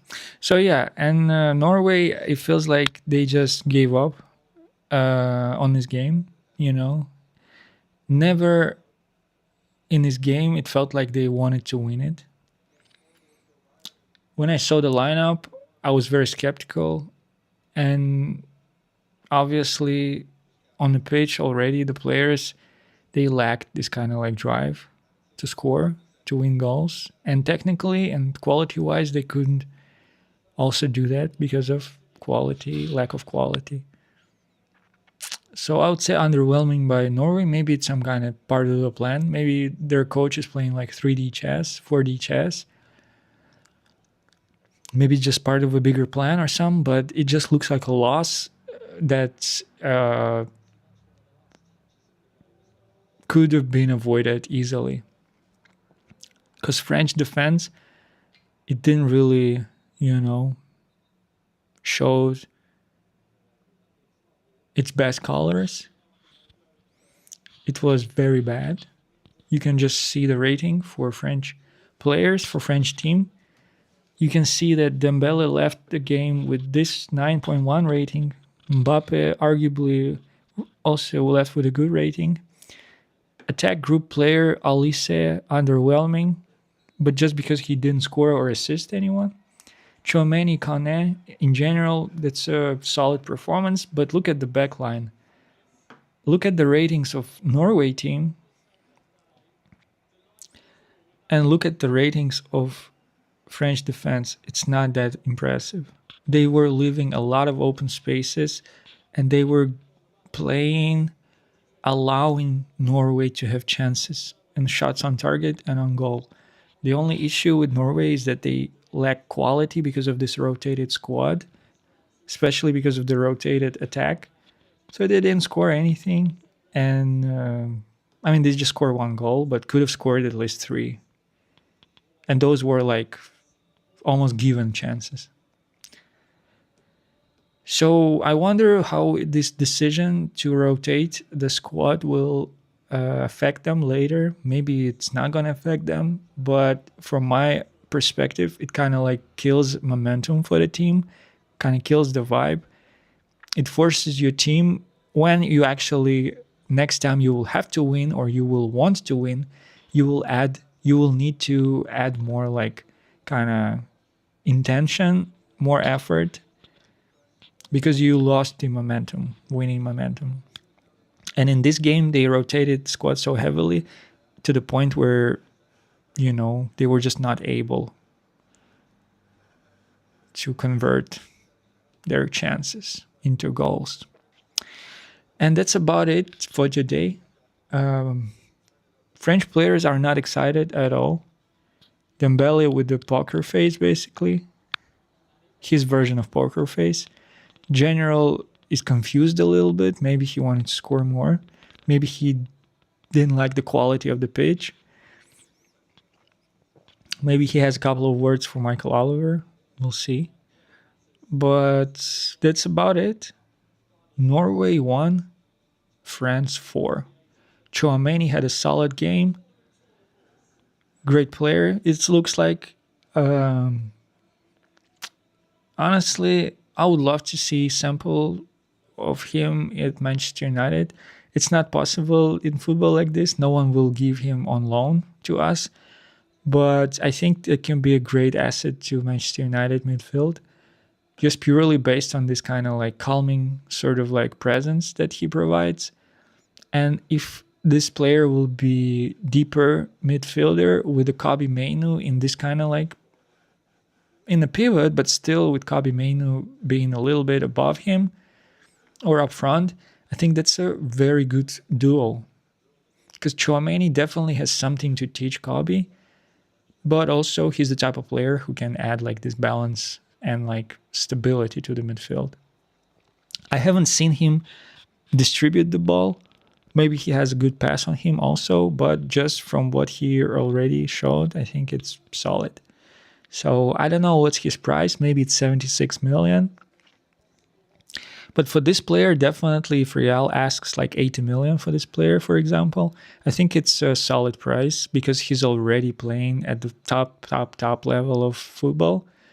And this price is justified, especially if he's a Champions League player.